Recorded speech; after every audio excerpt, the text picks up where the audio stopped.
Hello students, good morning. How are you all? I hope you all are doing good. Students, as you know that we have been discussing the world history, and in a world history we have been discussing the French Revolution. And first of all, I want to tell you that I was supposed to be there yesterday.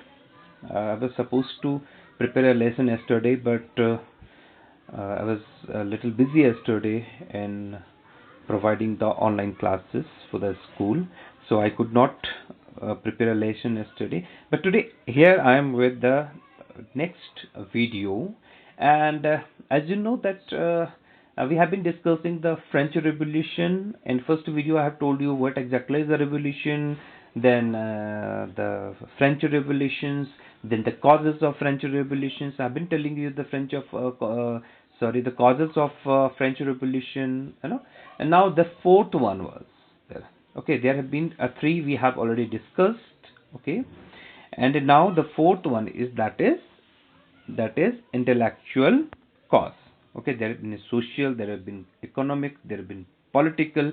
Now there is the intellectual cause of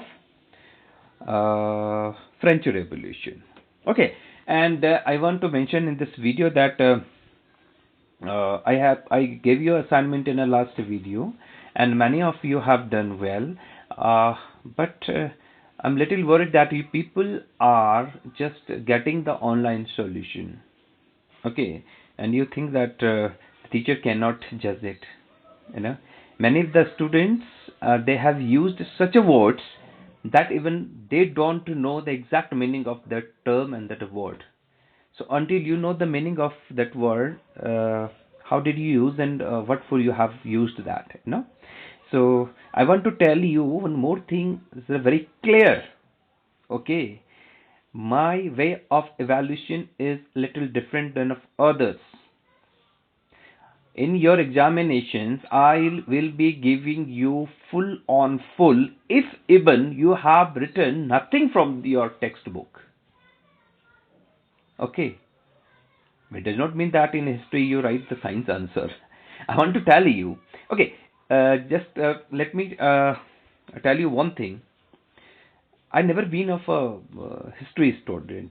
I'm a science student. I'm a master's in a computer application, computer science, and I have been teaching computer science for last 16 years. I never been of a history student, but still I have an interest in a history. That's why I opted this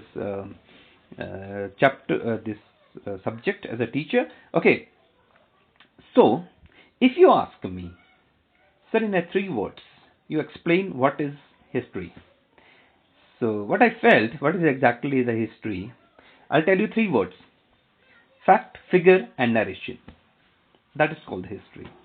For me, I'm not a historian that I will give you the explanation, that will give the definition, but I'm telling you what I feel: fact, figure, and narration.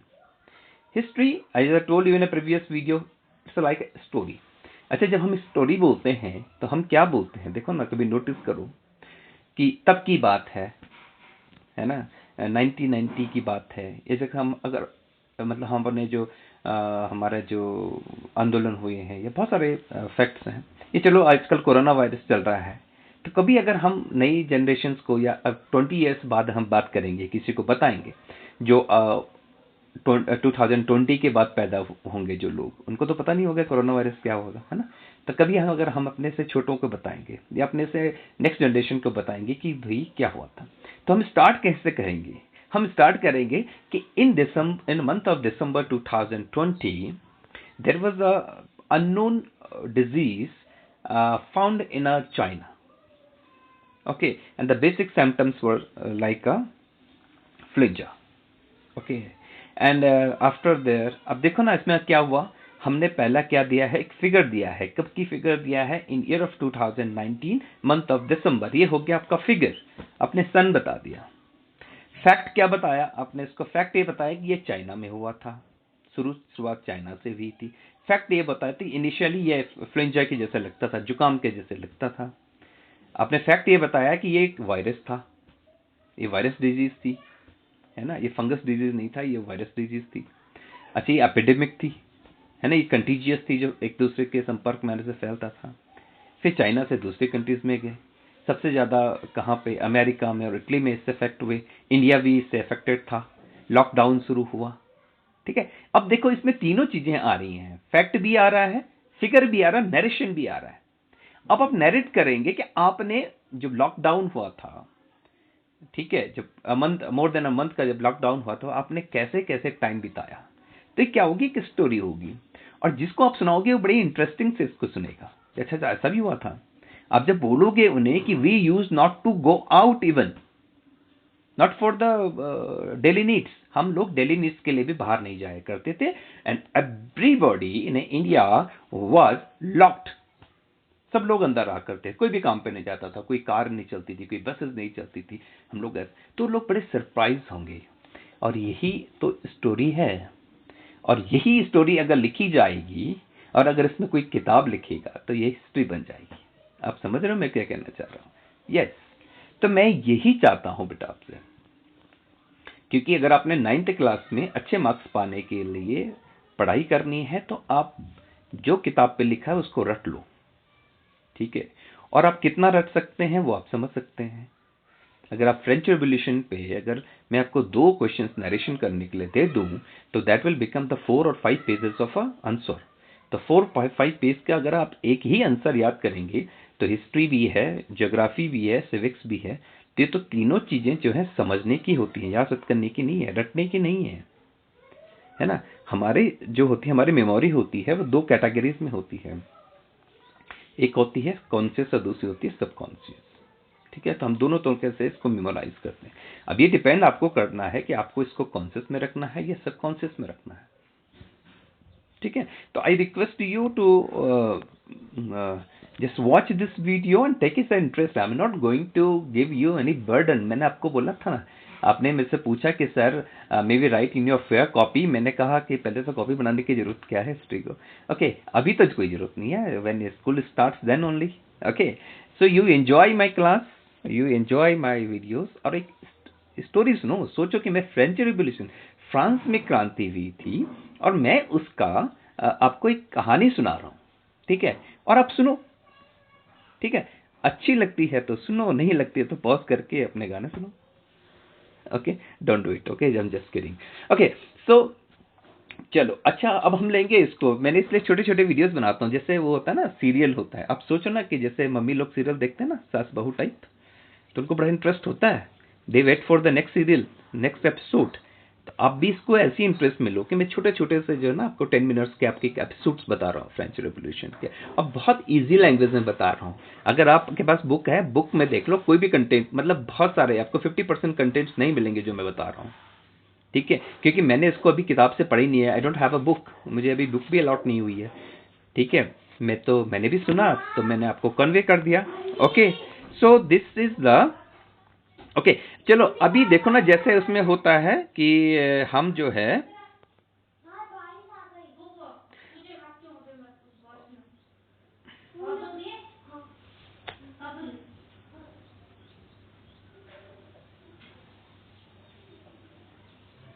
Hello पागलो,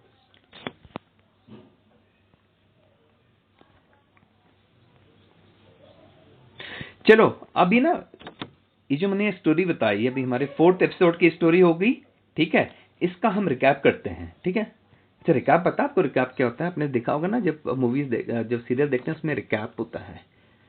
अच्छा चलो, मैं एक शब्द देता हूँ आपको, आज एक नया वर्ड देता हूँ। सबको पता है कि रिकैप मीन्स क्या होता है, लेकिन आपको पता है कि रिकैप तो शॉर्ट फॉर्म होती है, रिकैप की फुल फॉर्म होती है रिकैप्चुलेशन। क्या होती है? Recapitulation, RECAPITULATION, recapitulation. रिकैपिचुलेशन का मतलब होता है बेटा कि review of everything that you have learned. जो कुछ अभी आपने अभी तक सीख लिया है उसको जल्दी से रिव्यू कर लेना, मतलब उसको बता देना थोड़ा थोड़ा करके, या उसको मेन पॉइंट्स बता देना।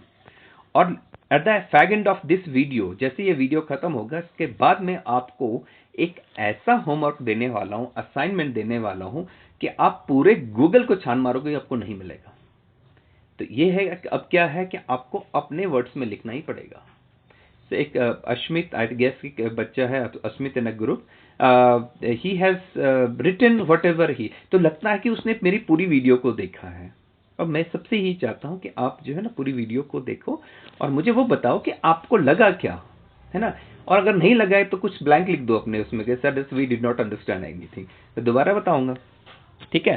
वैसे आई बिलीव कि ऐसा नहीं होगा कि आपको कुछ समझ में नहीं आया। ओके, सो चलो बहुत सारी बातें आज हमने कर दी। अब हम शुरू करते हैं कि yes this topic intellectual cause. Okay, intellectuals cause क्या थे? हम सोशल के बारे में पढ़ चुके हैं, इकोनॉमिक के बारे में पढ़ चुके हैं, पॉलिटिकल के बारे में पढ़ चुके हैं। आज ये जो है ना इंटेलेक्चुअल कॉज ये है। अच्छा, इंटेलेक्चुअल कॉज, अब आप पूछोगे कि सर इंटेलेक्चुअल कॉज क्या होगा, ठीक है। इसके बौद्धिक कारण, इसको बोलते हैं ना हिंदी में बौद्धिक कारण। बौद्धिक कारण क्या होगा? ये जो है सबसे पहले आप देख लो कि ये एज ऑफ एनलाइटनमेंट थी। क्या थी? As of enlightenment. एनलाइटनमेंट का जो शाब्दिक अर्थ होता है बेटा अवेकनिंग, इसको दूसरे शब्दों में हम बोलेंगे अवेकनिंग। अवेकनिंग का मतलब होता है कि जागरूकता आना। अवेकनिंग मीन्स एक जागरूकता आना, एक नया फील होना, फील और रियलाइज हो जाना, something that is never felt. एक ऐसी चीज का रियलाइजेशन हो जाना, एक ऐसी चीज को फील हो जाना जो अभी तक नहीं हुई थी। तो इसलिए इसको बोलते हैं एज ऑफ एनलाइटनमेंट। भाई देखो, ये क्या था? एक रेवोल्यूशन था। रेवोल्यूशन क्या था? विद्रोह था। विद्रोह मतलब बड़ी ताकत के खिलाफ छोटे लोगों द्वारा बड़ी, इसमें अगर हम सीधी सीधी बात करें कि जो सबसे, हमने कहा था ना 3 स्टेट्स थे, तो उसमें जो थर्ड स्टेट था जो कि कॉमन पीपुल का था, तो वो क्या थे? वो तो एक्सप्लॉइटेड लोग थे बेचारे, है ना। उनको तो जो फर्स्ट स्टेट और सेकंड स्टेट के द्वारा एक्सप्लॉइट किया जाता है। फर्स्ट स्टेट कौन था? क्लर्जी लोग थे, ठीक है। अच्छा, इसको कई लोग जो है ना क्लर्गी बोलते हैं, क्लर्गी नहीं है उसका प्रोनाउंसिएशन, उसका क्लर्जी है, CLERGY, क्लर्जी बोलते हैं, क्लर्जी। ओके, तो क्लर्जी लोग थे, नोबिलिटी वाले लोग थे। और थर्ड स्टेट जो था, उन लोगों ने क्या किया था? विद्रोह किया था। अच्छा, विद्रोह तो विद इन अ नाइट नहीं हुआ होगा ना। विद्रोह के लिए कुछ ना कुछ चेंज, कुछ ना कुछ तो क्या होगा। तो वो किया किसने था? ये अवेकनिंग के थे, क्योंकि उसमें तो ज्यादातर जो है ना, जो 65 की पॉपुलेशन, 65% की आई गेस की उसकी पॉपुलेशन थी, नहीं सॉरी 95 की पॉपुलेशन थी, 65% वो लैंड ऑक्यूपाइड करते थे। तो जो 95% लोग थे उनमें भी जो है ना ज्यादातर लोग जो थे वो अनएजुकेटेड थे, वो अनपढ़ लोग थे। तो उन अनपढ़ लोगों में जागरूकता कौन लेके आया? किसने उनको अर्ज किया? किसने उनको प्रोवोक किया? सीधी सीधी बातों में बताऊं कि जो राजा था, जो शासक था, जो तानाशाह था, उसके खिलाफ किसने उनको भड़काया? आपको याद है ना कौन था राजा? ये थोड़ा सा वापस चलूं, रिकैप करूं थोड़ा सा। अच्छा, मैं भूल गया कि बीच में मुझे रिकैप भी करना था। अच्छा, ये कहानी होती है बेटा शुरू, चलो थोड़ा सा रिकैप कर लेते हैं, ठीक है। ये कहानी शुरू होती है 1789 की। इस कहानी का नाम है फ्रेंच रिवॉल्यूशन, ठीक है। इसमें क्या होता है कि एक डायनेस्टी थी जिसको बोलते हैं बर्बन। बर्बन डायनेस्टी थी, बर्बन बंस। ओके, बर्बन इसको याद रखना, बिस्किट आता है ना बर्बन का। ओके, तो बर्बन डायनेस्टी थी। उसका एक 1789 ईयर्स में, ठीक है, उसका एक राजा था जिसके टाइम पे ये शुरू हुआ था। उसका नाम था लुइस 14, ठीक है। अच्छा, लुइस 14 से पहले ये जो बर्बन डायनेस्टी थी, इसमें जो है 200 वर्षों तक इन लोगों ने राज कर दिया था। और लुइस 14 से पहले जो है कम से कम 5 लोग, मतलब 5 राजा, 5 वंशों ने, ओके, मतलब 5 जनरेशंस ने इन पर राज कर लिया था 200 सालों तक। मतलब इन्हीं का राज चल रहा था 200 सालों तक। और इससे पहले 15 और वे होंगे, लुइस 14 से पहले 13 लोग और वे थे। ओके, तो ये लुइस 14 जो था, इस राजा से ही शुरू हुई थी। अच्छा, ये राजा किस टाइप का था? ये बड़ा लड़ाकू टाइप का राजा था। ये मतलब अपनी प्रजा के वेलफेयर के बारे में नहीं सोचता था, इसको लड़ाई लड़ने का बड़ा शौक था, ठीक है। ये जो है लुइस 14 और लुइस 16, ये जो है ना, ये थोड़ा सा बैटल लविंग रूलर थे, इनको बैटल करना, डोमिनेट करना चाहते थे औरों को, है ना। तो इनसे शुरू हुई। अच्छा, हमारी जो ये कहानी है इसका मेन कैरेक्टर, अच्छा इससे पहले 14 के बाद 15 आया, लुइस 15, ठीक है। तो ये लुइस 14 के टाइम पे जो है बहुत सारी लड़ाई लड़ी गई, तो इसमें जो है ना फाइनेंशियल क्राइसिस आ गई फ्रांस में, भुखमरी फैल गई, ठीक है, तो लोग परेशान हुए। फिर आया लुइस 15, उसने एक फ्रांस और इंग्लैंड के बीच में 7 साल तक एक बैटल चली थी, एक वॉर चला था। इसने 7 साल तक लड़ाई करता रहा। तो जो जितना थोड़ा बहुत था भी इकोनॉमिक कंडीशन जो भी ठीक थोड़ा बची हुई होंगी, वो लुइस 15 ने पूरी कर दी, है ना, उसने खराब कर दी। अब हमारी जो कहानी का जो मेन हीरो है वो है लुइस 16। ये है हमारी कहानी का मेन कैरेक्टर, ठीक है। और लुइस हमारी इस कहानी का जो कहते हैं वेम्पायर, जो क्या कहते हैं, जो नेगेटिव रोल में है, वो है लुइस 16 की जो रानी है, उसका नाम है मैरी एंटोनेटी, ठीक है। ये जो थी, ये क्या थी, एक बैड एडवाइजर थी। अच्छा, लुइस 16 इसकी सारी बातें सुनता था। तो ये जो मैरी थी, ये बहुत बैड एडवाइजर थी। लुइस, जबकि लुइस 16 को अच्छा राजा माना जाता था, मतलब ऐसा राजा माना जाता था, तो जो औरों की अपेक्षा, जो उससे पहले जितने भी 15 जो शासक हुए थे, उनकी अपेक्षा ये थोड़ा सा ठीक था, यू नो। लेकिन ये क्या था, ये बैक ट्रैकर था। मतलब ये कोई भी जैसे कोई भी जैसे कोई डिसीजन लेता था, ठीक है, तो उसके बाद ये उसको रोल अप कर देता था जल्दी से। क्यों? क्योंकि उसकी वाइफ उसमें इंटरफेयर करती थी कि नहीं भी तुमने नहीं किया। अगर वो कुछ मतलब सोसाइटी के वेलफेयर के लिए काम करे, उसने कोई रूल निकाल दिया, तब तक उसकी वाइफ ने उसको भड़का दिया और उसको रोल बैक करना पड़ता था, ठीक है। और इसी के टाइम पे एक पैलेस बना, इसको वर्सली पैलेस बोलते हैं, वर्सली पैलेस, ये अभी भी है पेरिस में। और ये बहुत ज़्यादा एक्सपेंसिव था, और ये जो है ना वहाँ से काफ़ी दूर भी था। तो ये राजा ज़्यादातर वहीं रहता था, इसको प्रजा से ज़्यादा कोई मतलब नहीं था, ठीक है। तो इस तरह से एक राजा की ये कहानी है। और ये इन जो राजा, ये जो शासक थे, कौन, लुइस 14 से लेकर लुइस 16 तक, इन लोगों ने 1789 से लेकर 1799 ईयर्स के बीच में 10 साल का जो ये था, ठीक है, ठीक है, ये जो फ्रेंच रेवोल्यूशन थी, ये 1789 से 10 ईयर्स की थी, 1789 से 1799 तक ये चली, ठीक है। तो इस बीच में क्या क्या हुआ, कैसे कैसे सर्कमस्टांसेस आए, रिवोल्यूशन तो विद इन अ नाइट नहीं होता ना, तो रिवोल्यूशन कैसे कैसे आई, इस चीज की ये कहानी है। तो उसके बाद अब सबसे पहले ये जानना पड़ेगा ना कि कारण क्या थे रेवोल्यूशन के। भाई क्या करके लड़ाई होती है, तो सपोज आप दो दोस्त हैं, दो दोस्तों के बीच में लड़ाई होती है, तो जब जो कभी हम सुनेंगे तो सबसे पहले ये तो पूछते हैं कि भाई लड़ाई क्यों हुई थी, क्या कारण था, कुछ मिसअंडरस्टैंडिंग हो गई थी या कुछ और हुआ था, ठीक है ना। तो अब इसके बारे में हम पूछ रहे हैं कि भाई वो रेवोल्यूशन जो था, जो विद्रोह था, जो जो एक्सप्लॉइटेड लोग थे, उन्होंने कैसे, आपको अभी बताया जाएगा कि उसमें तो राजा को भी मार दिया गया था। मैं आपको बताऊंगा कि जो इन्होंने इतना वर्सले का जो पैलेस है, आगे मैं स्टोरी में बताऊंगा आपको, वर्सले का जो पैलेस है इतना ज़्यादा एक्सपेंसिव था, इतना आलीशान था, लेकिन लोगों ने जो है इसको, इसकी एक एक ईंट को तोड़कर मार्केट में बेच दिया था।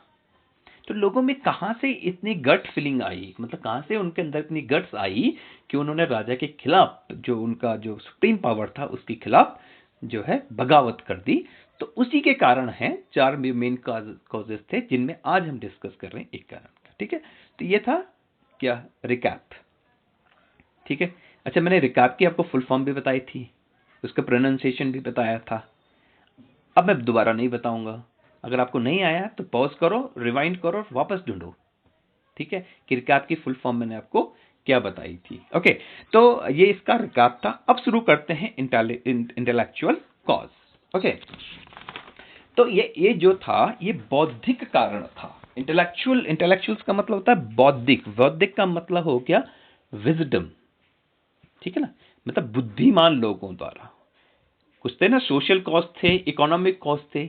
अब इस रेवोल्यूशन में कुछ ऐसे भी लोग थे जो सयाने लोग थे, कुछ ऐसे भी लोग थे कि जो बुद्धिमान लोग थे, है ना, जो थर्ड स्टेट में थे। फर्स्ट स्टेट की बात नहीं कर रहा हूं मैं, सेकंड स्टेट की बात भी नहीं कर रहा हूं, मैं कर रहा हूं थर्ड स्टेट की बात। उसमें देखा ना आपने, लॉयर थे, टीचर्स थे, है ना, आर्टिशियंस थे, बहुत सारे लोग थे, ठीक है। तो उसमें जो विद्वान लोग थे, उसमें राइटर्स थे, मेन जो था राइटर्स, रेवोल्यूशन तो कहते हैं ना कलम की मार जिन्होंने मारी, है ना, the power of a pen, तो उसमें दिखाया जाता है। तो ये कौन थे? ये इंटेलेक्चुअल लोग थे जिन्होंने, जिनके कारण लोगों में अवेकनिंग आई, मतलब उनमें जो है जागरूकता आई, ठीक है। तभी इसको क्या कहा जाता है? एज ऑफ एनलाइटनमेंट, ठीक है। अच्छा, अब आता है कि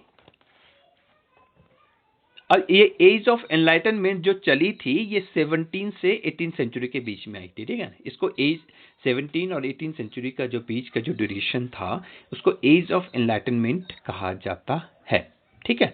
और इसमें क्या था? इसमें development of science and philosophy, rational thinking, famous thinker and philosopher. अच्छा, ये इसमें हुआ क्या था? मेन है ये कौन सा? इसमें development of science and philosophy, science का आपको पता है साइंस क्या है, एंड फिलोसॉफी का डेवलपमेंट हुआ था। अच्छा, मैं यहाँ पे आपको बता देता हूँ कि फिलोसॉफी क्या होती है, ठीक है। अच्छा, फिलोसॉफी जो है ना, ये ग्रीक वर्ड है। इसका मतलब होता है, फिलो मतलब होता है लव, एंड सोफस, सोफस से बना है, इसका मतलब होता है विजडम।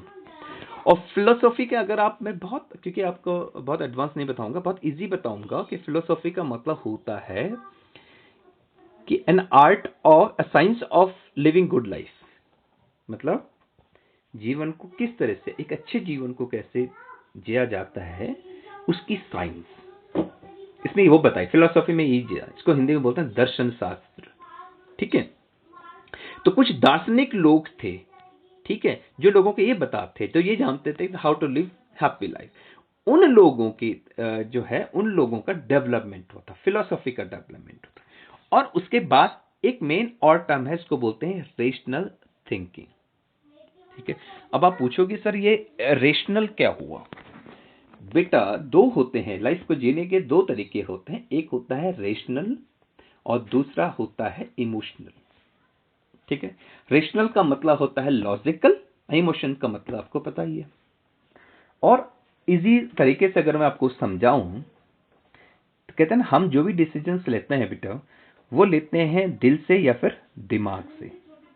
दिल से लिए हुए डिसीजंस कहते हैं को कहा जाता है इमोशनल, और दिमाग से लिए हुए डिसीजंस को कहा जाता है रेशनल या लॉजिकल। अभी समझ में नहीं आया? चलो एक एग्जांपल देता हूं। ऐसे दो दोस्त हैं, एक का नाम है अमित और दूसरा का नाम है सिद्धार्थ, ठीक है। अब क्या है कि सिद्धार्थ अपनी पढ़ाई कर रहा है घर पे, ठीक है। अमित का उसे फोन आता है कि सिद्धार्थ मेरे साथ मार्केट चल, ठीक है। अब दो काम हुए। एक में यह हुआ कि अब सिद्धार्थ को क्या करना है। अब सिद्धार्थ का एक ऑप्शन है कि सिद्धार्थ जो है अमित को बोलेगा कि ठीक है चल चलते हैं, आजा मेरे घर पे, और सिद्धार्थ जो है मार्केट चला गया, ठीक है, बिना कुछ पूछे हुए कि क्यों जाना है, कैसे जाना है। तो ये हो गया बेटा इमोशनल डिसीजन। और अगर सिद्धार्थ अमित से पूछेगा कि क्यों जाना है, तो अमित बोलेगा यार मुझे कुछ शॉपिंग करनी है, तो सिद्धार्थ सोचेगा कि शॉपिंग करनी है अमित को, मार्केट जाना है अमित को, तो मैं क्यों अपना टाइम वेस्ट करूं, मैं अपनी पढ़ाई करूं। तो ये हो गया रेशनल, ये हो गया दिमाग से लिया हुआ डिसीजन, राइट।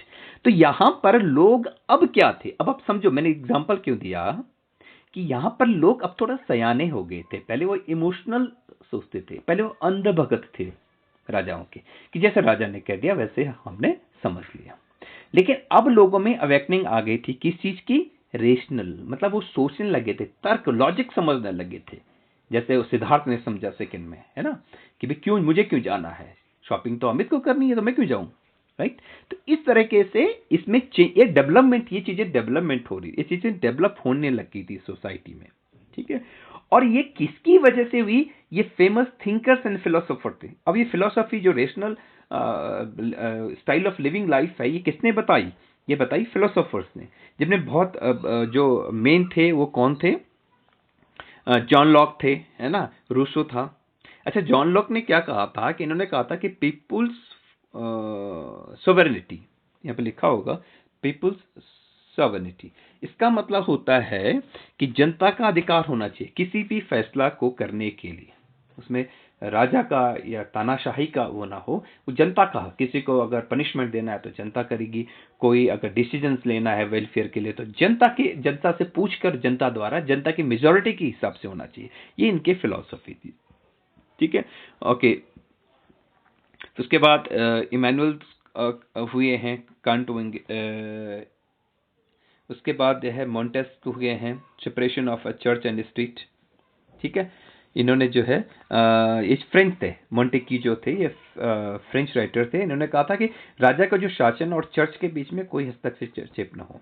उन्होंने बोला था कि फर्स्ट स्टेट को, राजा को अलग रखो, क्योंकि वो उनका बहुत ज्यादा इंटरफेरेंस।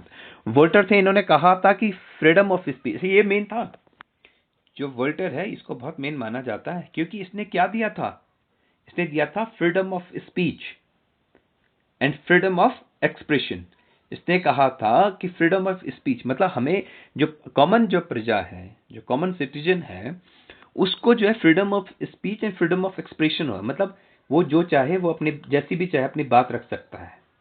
ठीक है, मतलब जैसे अगर उसको कुछ कहना है, भाई मुझे कोई समस्या है तो मुझे अधिकार होना चाहिए कि मैं अपनी समस्या राजा तक पहुंचा सकूं, कि भाई मुझे एक प्रजा के रूप में यह समस्या है, इसका समाधान करो। इसको फ्रीडम ऑफ स्पीच, क्योंकि उसमें फ्रीडम ऑफ स्पीच नहीं थी ना, वहां पे बोला नहीं जाता था। मैं आपको आगे बताऊंगा कि जब असेंबली थी जो है, उसमें जो है क्या आता था, फर्स्ट स्टेट और सेकेंड स्टेट से 300 लोग आए थे, सेकेंड स्टेट से जो है सिर्फ 300 लोग आए थे, जबकि उनकी मेजोरिटी कितनी थी, 95% पॉपुलेशन थी। तो वहां पे बहुत ज्यादा लोगों को जो है फ्रीडम ऑफ स्पीच नहीं थी। तो ये वोल्टेयर ने ही इसको जो है कॉन्सेप्ट को दिया था।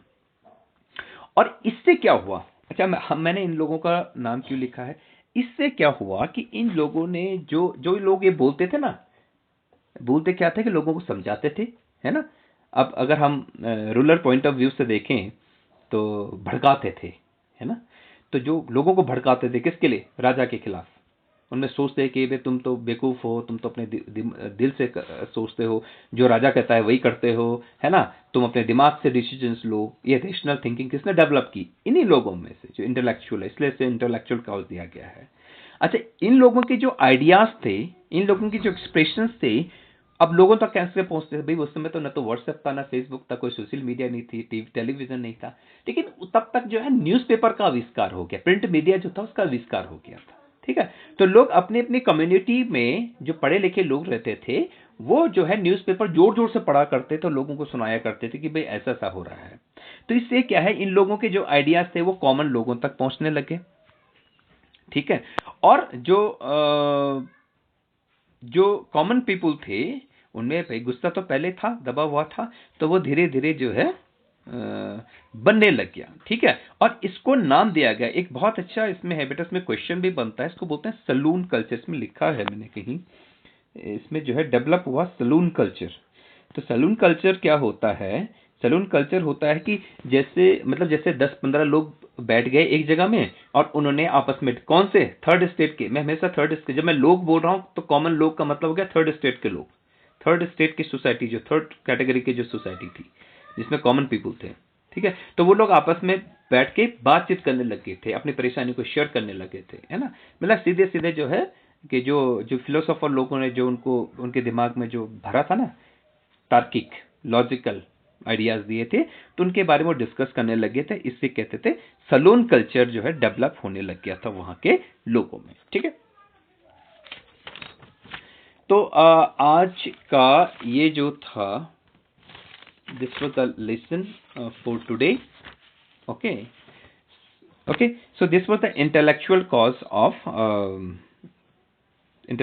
Of French revolution. ठीक है, जहां पर क्या था कि सोसाइटी के जो पढ़े लिखे लोग थे उन्होंने रेशनल मतलब लोगों के अंदर तर्क शक्ति, मैंने एग्जांपल दिया था ना अभी, रेशनल थिंकिंग, लोग क्या करते थे, इमोशनल थिंकिंग करते थे, इमोशनल बिहेवियर करते थे, है ना, कि नहीं भाई ये तो हमारा राजा है और जैसे ये बोलेंगे वो सब सही है। तो ये जो फिलोसोफर लोग थे, जो इंटेलिजेंट लोग थे, तो उन लोगों ने जो है कॉमन पीपल जो है उनके अंदर लॉजिकल थिंकिंग बिल्ड कर दी थी कि भाई तुम बेवकूफी मत करो, जैसा राजा कहता है वैसा मत करो, तो अपने बारे में भी सोचो, अपने वेलफेयर के बारे में सोचो, लॉजिकली चीज़ों को सोचो। और इस वजह से क्या हुआ कि लोगों की समझ बढ़ने लगी, अवेकनिंग होने लगी। मैंने बोला था ना, एज ऑफ इनलाइटनमेंट था ये, जो है ना अवेकनिंग का एज था। लोगों में जो है ना मतलब इंटेलेक्चुअल डेवलपमेंट होने लग गया था, लोग अब समझने भी लगे। पहले क्या करते थे, लोग सिर्फ मानते थे। देखो, मानने और समझने में अंतर है, ठीक है। अब देखो, मैं कहूं कि कल पब्लिक हॉलिडे है, ठीक है, tomorrow is a public holiday, ठीक है। तो अगर आप बिलीवर हैं मेरे, ठीक, अगर आप बिलीवर हैं तो आप क्या करोगे, ठीक है, सर ने बोला है तो छुट्टी है, पब्लिक हॉलिडे, ठीक है। लेकिन अगर आप रेशनल हैं तो आप ये सोचोगे कि कल तो कोई ऐसा ओकेजन है नहीं, तो कल कोई इंडिपेंडेंस डे है, ना रिपब्लिक डे है, ना कोई रक्षाबंधन है, ना कुछ ऐसा है, तो सर ने कैसा बोला। ऐसा तो नहीं है कि सर ने गलत बोल दिया और सर ही गलत हो, इसको ये रेशनल हो गया। तो ये जो टेंडेंसी थी लोगों में ना डेवलपमेंट की, किस चीज की, रेशनल डेवलपमेंट की, ठीक है, ये डेवलप होने लगी थी। और जब लोगों में, ये कहते हैं बेटा इसको दिमाग की मार, दो ही तरह के होते हैं ना, जब कोई वार लड़ा जाता था, कोई बैटल, जब आप कोई हिस्टोरिकल मूवीज देखते हैं तो उसमें दो तरह के होते थे। राजा के उसमें जो है ना, कुछ इंटेलेक्चुअल लोग हमेशा रहा करते थे, क्योंकि राजा को पता था कि कई वॉर जो होते हैं वो बल से, मतलब भुजाओं से नहीं बल्कि दिमाग से लड़ी जाती हैं, ठीक है ना भाई। भुजाओं का मतलब हो गया बल, जो हमारा फिजिकल स्ट्रेंथ है, और माइंड हो गया मतलब जो हमारा इंटेलेक्चुअल स्ट्रेंथ है। तो उससे जो है, तो यहां पर ये जो था, ये इंटेलेक्चुअल स्ट्रेंथ थी फ्रेंच रिवॉल्यूशन के खिलाफ, ठीक है, जिसमें उन्होंने जो है, जो इंटेलेक्चुअल लोग थे, उन्होंने कॉमन लोगों के अंदर जो है जागरूकता ले आए थे, ठीक है, अवेकनिंग ले आए थे। और तब जो है वहां पे क्या हो गया, धीरे धीरे करके लोगों के अंदर समझ पड़ने लग गई, वो अपने अधिकारों के लिए लड़ने की शुरुआत करने लगे। Okay, so these were the four we have discussed. Okay, अब नेक्स्ट चैप्टर मैं आपको बताऊंगा कि डिफरेंट क्या हुआ था इन जो 10 साल थे, इसमें कौन कौन सी मेजर इवेंट्स हुए थे। अभी और भी बहुत सारे इवेंट्स हैं, ठीक है। So by the time you please watch this video, listen to me, okay, there is nothing to read. Okay, so you just listen to me as a story, and I hope you will enjoy it. Okay, and if you enjoy, just give me the feedback in your group. Okay, that how did you feel it, and if you have understood it or not. Okay, now there's a task I told you in that the fag end एक phrasal verb होती है बेटा। fag end का मतलब होता है सबसे last में, ठीक है। तो मैंने कहा था कि at the fag end of this video मैं आपको एक असाइनमेंट दूंगा, और वो असाइनमेंट है just write down the recap of your learning, ठीक है। आपने क्या करना है, जो अभी तक मैंने आपको जो बताया है, जितना भी मैंने बताया है, उसको अपनी स्टोरी में नरेट करना है कि हुआ क्या था। And promise me that you will not copy from the Google. अच्छा चलो कर भी दो गूगल में कुछ है ही नहीं। अगर आप ये डालोगे कि रिकैप ऑफ स्वरूप सर्च वीडियोस, तो आएगा नहीं, है ना। तो आपको वीडियोस देखने पड़ेंगे चारों। Okay, so take your time, even if you are laying down you can just listen by using the microphone or headphone. Okay, and in your own words, if 20 sentences, 15 sentences will do. Okay, so by the time, take care, keep learning, and keep making use of your time. Okay, I'll be there very soon with the new video. By the time, see you.